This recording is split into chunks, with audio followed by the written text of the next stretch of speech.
Gente, lance na TV de férias é só para o período dos leilões, né? Porque nós estamos firme e forte trazendo conteúdo, sempre conteúdos relevantes para a pecuária nacional. Falando em conteúdo relevante, vamos conferir ou vamos assistir novamente um Pecuária e Prosa muito especial? Pode rodar.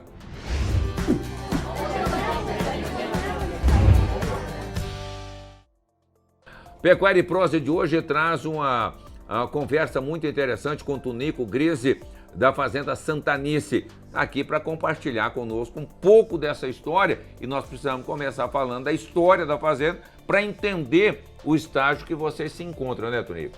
Olá, Deva, obrigado pela oportunidade, um prazer estar aqui.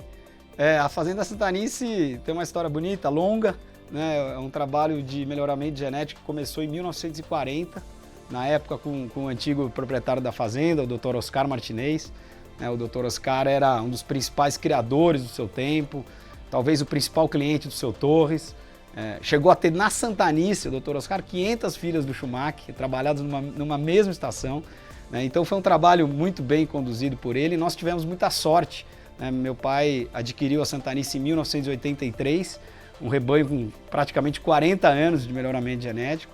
E ele seguiu com esse foco principal, que era o gado a campo, a venda de touros. Com o passar dos anos, ele criou um núcleo de elite que trouxe a Santanice muita exposição, né? A fazenda fez 4 grandes campeões nacionais em Uberaba, então foi um trabalho muito bonito que ele conduziu, que embora já não faça parte do dia a dia da Santanice há mais de 20 anos, né? Nós temos muito orgulho e muita gratidão por isso. Infelizmente ele faleceu em 2003, eu e o Marcelo, meu irmão, nós assumimos a Santanice, né? Já existia um envolvimento nosso muito grande com o dia a dia do rebanho, com a parte zootécnica, né? Com a controladoria.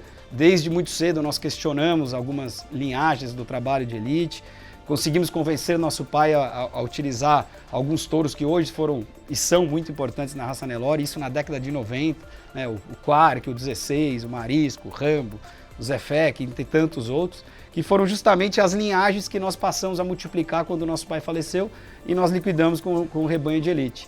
E desde então, um foco de fazer um gado a campo, produtivo, né? Um foco nas avaliações genéticas e fazer uma pecuária real, né? Que é o que a gente está trabalhando ali no dia a dia, uma pecuária que foca em tentar maximizar o nosso lucro por hectare ao longo do tempo. Esse é o nosso principal foco, né? Um foco em lotação, que talvez seja a variável que mais justifica lucro, né? Um foco em ganho de peso, né? A fazenda vive para produzir arroba, então precisamos de animais que respondam a essa genética, né? E um foco em ganho de peso, né? Com a pasto. Eu acho que essa é uma grande mensagem, algo que a Santanice tenta fazer, ser eficiente para produzir bons pastos e para colher esses pastos e colocar uma arroba barata, uma arroba real, uma arroba que aguenta desaforo, né? Então, esse é o sistema meio que de produção que a Santanice faz. Certo. Agora, para a gente entender um pouco mais dessa conversa que nós estamos tendo com o Tunico, basta lembrar que tanto o Tunico como o seu irmão o Marcelo vêm do mercado financeiro para a administração. Então, junta-se a paixão, o amor pelo agronegócio, mas também com muito profissionalismo, né, Tonico? Sim, eu sempre trabalhei no mercado financeiro e a minha paixão sempre foi a pecuária. E eu acho que a pecuária, para continuar existindo e competindo com a agricultura, precisa de gestão, né? Então, nós tentamos dar esse olhar para a fazenda no dia a dia, né? Uma fazenda que está realmente preocupada em produzir arrobas por hectare e a gente tenta capacitar a nossa equipe, capacitar os funcionários, a gerência, a conseguir fazer essa pecuária que a gente acredita que é a pecuária mais rentável, né? Então, todo o sistema de produção, como eu comentei, da fazenda, ele é um sistema muito real.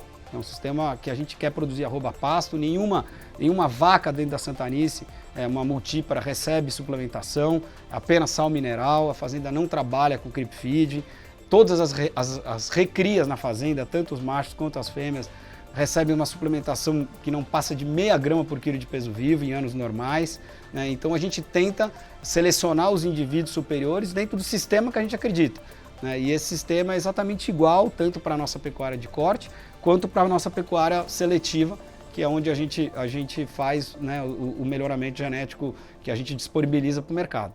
Acerta aí, um bate-papo com Tony Grise da Fazenda Santanense. Pecuária e Prosa vai ficando por aqui. Obrigado.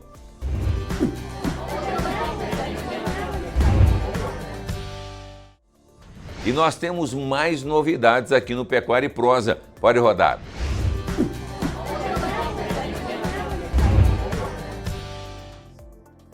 Pecuária e Prosa de hoje traz um assunto relevante que toma conta hoje do bate-papo e da prosa entre os produtores rurais do Brasil, que é sobre abigeato, é sobre o roubo, é sobre o furto de animais, de equipamentos, de defensivos, enfim, coisas que trazem aí insegurança para o agronegócio.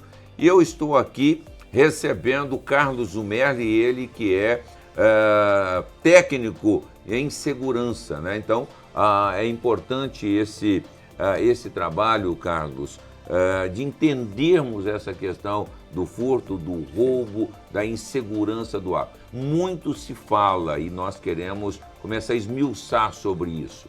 Perfeito. É um problema sério que já vem há algum tempo afetando. Quadrilhas organizadas atacam diretamente as propriedades, eles trabalham com informação, eles têm tudo na mão e está crescendo cada vez mais.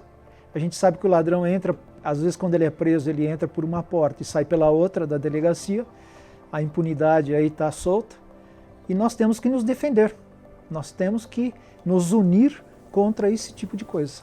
Agora, quando nós falamos, precisamos nos unir, precisamos defender a propriedade, isso não significa que nós, produtores, vamos somente ou nos armarmos ou colocar sistemas de segurança pura e simplesmente. Precisa ser um conjunto de ações para evitar, para inibir, para dificultar essas ações. Não, Devanir, o que eu falo é o seguinte, quando eu falo em nos unir, não é criar uma guerra civil, não é isso, o campo contra os ladrões, não.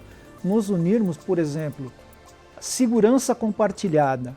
Nós podemos fazer numa região, vários produtores fazem como uma cooperativa e implantam um sistema de segurança lá. Então, o que vai acontecer? É compartilhado por todos e todos estão dentro de uma proteção, tipo de um anel. Então, essa é uma ideia, entendeu? O custo cai para todos eles, é acessível a todos e com certeza a segurança vai aumentar seu nível. Agora, o que a gente observa é que todas as propriedades estão próximas ou de núcleos residenciais, seja da cidade ou num bairro ou mesmo numa comunidade rural.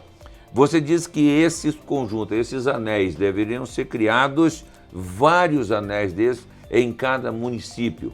Exatamente, em cada município ou dentro de... Porque às vezes você tem a propriedade, várias propriedades, mas às vezes ela está longe do município.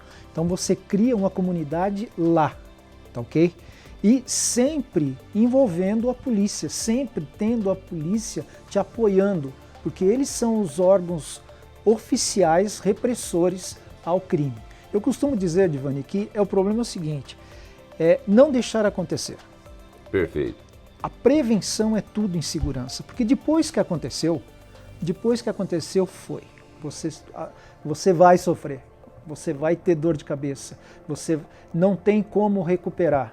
Então, não deixe acontecer, pense antes, preventivamente. Preventivamente e também muitas informações chegam para os delinquentes oriundos do núcleo interno das propriedades, ou comentando na vila, ou comentando no bairro, comentando com amigos, Sim. Coisas que acontecem dentro das propriedades. Sim, claro.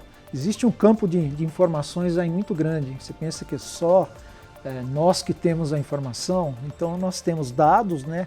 O ladrão também tem dados, ele vai buscar os dados, ele monta a informação, ele tem o conhecimento, então ele sabe exatamente o que ele vai fazer. Eu costumo dizer que existe um informante passivo e um informante ativo. O passivo, engenharia social está aí, o WhatsApp, todo mundo passando informação para todo lado. Nós conversamos, Devaneiro, a respeito disso. Proprietários que oferecem a sua o seu boi, o seu produto no WhatsApp. Tá O ladrão vai lá, olha a sua fazenda e fala, é isso aqui que eu quero. Perfeito. Bom, é justamente sobre isso, né? Trazer essa segurança, entender todo o processo para se evitar, trabalhar de forma preventiva. Carlos, muito obrigado às suas explanações e por estar aqui conosco. Obrigado pela oportunidade de trazer esse problema aqui no Canal Rural. É isso, Pecuária e Prosa vai ficando por aqui com informações importantes sobre abigeato, furtos e roubos nas propriedades rurais.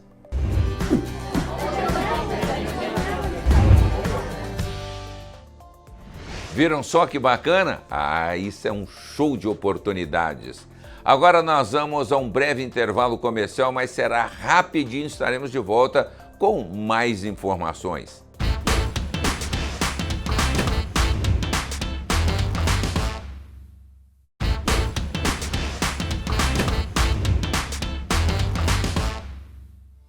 É isso aí, gente. Estamos de volta e seguimos aqui o nosso período de férias. Informações sempre em prol do agronegócio brasileiro. Tem mais Pecuária e Prosa? Então pode rodar.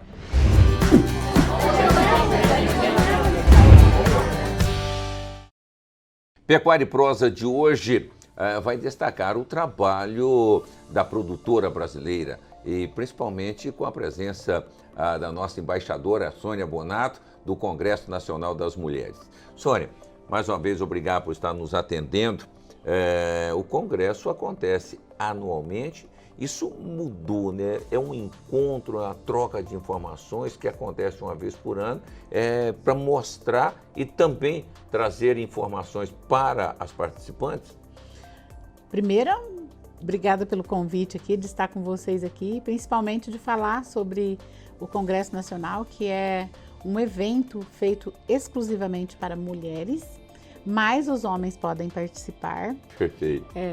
E ele foi pensado para nos unir, para dar voz, para dar capacitação para as mulheres. E é tão intenso, Devanir, que você sai de lá. Eu, por exemplo, o ano passado eu demorei uma semana para gastar toda a energia que eu captei dentro do Congresso Nacional. Para você ver a intensidade de tantas mulheres, tinha 2.000 mulheres o ano passado dentro do Congresso. E assim, você conversa com várias e você pega os exemplos dessas mulheres, elas dão palestra, elas falam de suas dificuldades, seus desafios, mostram que vencem barreiras e isso tudo vai agregando, né? E quando você sai de lá, você sai, eu falo assim, você sai com essa intensidade, com esse combustível de tanque cheio para usar lá dentro da sua propriedade, na sua vida, no seu dia a dia. Então o Congresso veio, é o 5º ano, né, que foi realizado agora. Foi maravilhoso, apesar de ser online, porque a pandemia veio aí para modificar nossas vidas, né? Exato. E foi intenso igual. Como eu estava recebendo os feedbacks das mulheres, elas falaram que nem viram a hora passar, de tão bacana que foram as palestras e tão útil, né? Tudo aquilo que foi informado. Agora, existe um trabalho que é executado anualmente. O grupo, vocês têm vários grupos de mulheres que promovem várias ações. Sim. Todo estado tem 2, 3 grupos ou mais, né? Eu estou em vários estados aí participando de vários grupos com mulheres maravilhosas que são exemplos também de produtoras rurais, de pecuaristas. E a gente executa na nossa região, por região, executamos vários trabalhos de solidariedade, informações da propriedade. Hoje está muito exigido, né, pela lei para nós a agricultura sustentável, que é o que a gente está mais procurando melhorar. E as mulheres têm uma facilidade muito grande de fazer isso, de melhorar a sua propriedade naquilo que é possível dentro daquilo que se produz. E eu acredito assim que em 5 anos a gente vai ter uma visão totalmente diferente do agro no Brasil feito por mulheres. Pois nós estamos buscando capacitação, informação e trazendo tudo isso para dentro da propriedade. A parte solidária, ela é feita dentro dos grupos. A gente abraça uma causa Geralmente eu participo de 4, 5 causas de cada vez, assim, porque eu estou em vários grupos, mas eu amo fazer isso. Servir é um dom divino que a gente recebe e a gente deve fazer. Então, nós estamos com várias causas e tem causas que não é só solidariedade, faz parte de levar a verdade a todas as pessoas. E agora a gente iniciou a da cartilha escolar, né? Que é para mostrar que está defasado um pouquinho as informações que estão nessas cartilhas escolares. Às vezes é até falha de não ter visto isso, não é questão que a pessoa quer ensinar errado. Às vezes não viu que tem aquela informação de muitos anos atrás, que já mudou muita coisa, todo mundo evoluindo junto, né?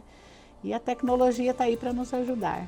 Uma coisa que vocês têm trabalhado também, você como embaixadora tem trabalhado, é a questão que a mulher do produtor não está inserida no censo, mesmo com a atividade que ela possui dentro da propriedade.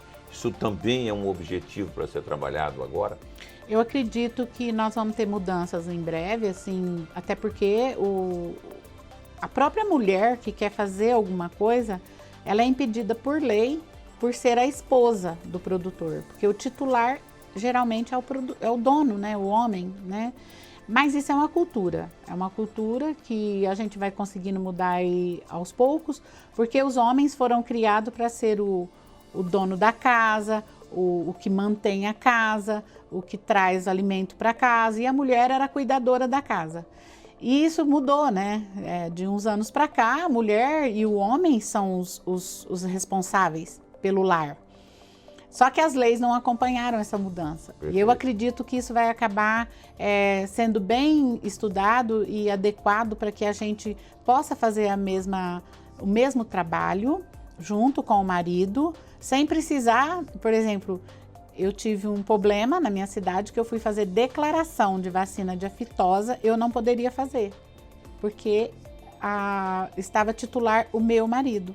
Ele tinha que autorizar eu fazer isso. Então, eu falo que é uma cultura retrógrada, porque eu acho assim, a segurança do patrimônio é normal. Perfeito. Se você vai vender essa caneca, você precisa da minha assinatura para vender. E eu Perfeito. Também, se eu for vender, eu preciso da sua. E é diferente. Mas um trabalho corriqueiro que você faz todos os dias, você não pode fazer porque seu marido não autorizou. Então, eu acho que as leis agora vão precisar acompanhar toda essa evolução aí da mulher estar junto com o marido. E o IBGE foi na minha casa e não tinha um espaço para pôr o meu trabalho junto com o do meu marido, que a gente é parceiro, ele faz a parte técnica e eu faço a gestão. E a gestão da propriedade, ela é muito importante. Você vai saber os números do que resultou na sua propriedade através da gestão. Exato. E não tinha um espaço lá para pôr que eu fazia esse trabalho. Eu era a dona Sônia, a esposa do Sonilton. Esses detalhes e outros detalhes são discutidos também no congresso anual que acontece, ou isso tem fóruns regionais para serem discutidos isso, para ser apresentado de uma forma macro no congresso? Bom, eu tenho uma habilidade de gostar de participar das instituições Perfeito. Que nos representam. E eu acho que todo produtor rural tinha que participar. Como a instituição vai saber das suas dificuldades se você não está participando da instituição? Então, eu participo da ProSoja, da CNA, da Federação e do Sindicato Rural. O sindicato, federação, CNA, a ProSoja, você leva a essas instituições as suas dificuldades, porque eles não têm como saber qual que é a sua, cada um tem uma realidade. Então, essas instituições, elas estão responsáveis por transformar tudo isso, e eu tenho a felicidade de estar em todas, e eu levo a maioria para a CNA, que é a Confederação Nacional de Agricultura, no qual eu sou muito bem recebida, e eles me atendem e me passam todas as informações que eu preciso. Bom, uma das ações que eu posso citar aqui, que você fez parte diretamente, que é um assunto que precisa ser ampliado, é a questão da segurança no agro. Ipameri, o Sindicato Rural, você e toda a equipe da entidade encabeçou um movimento e funciona muito bem lá na região, né, Sônia?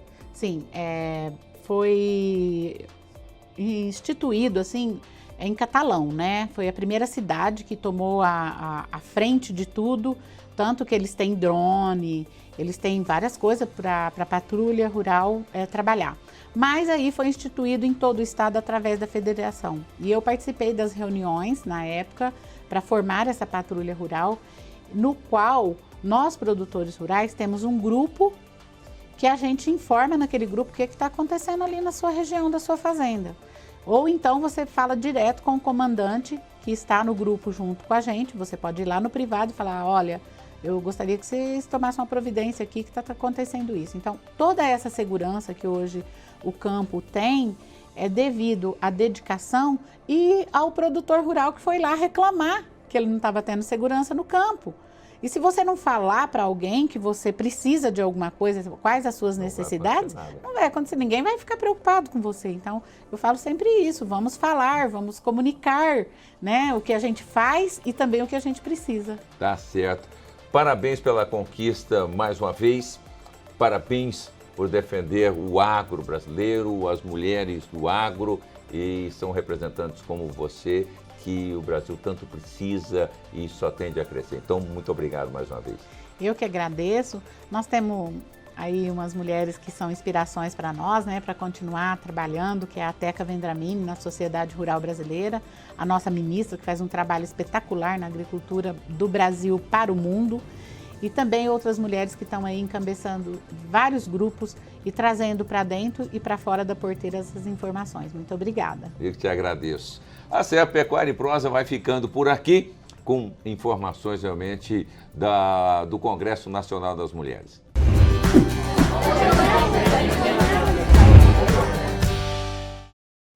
Bacana, pessoal. Ótimo, coisa maravilhosa. Eu adoro esse período de férias que nós vamos relembrando aí quanta coisa boa acontece aqui no Lance na TV.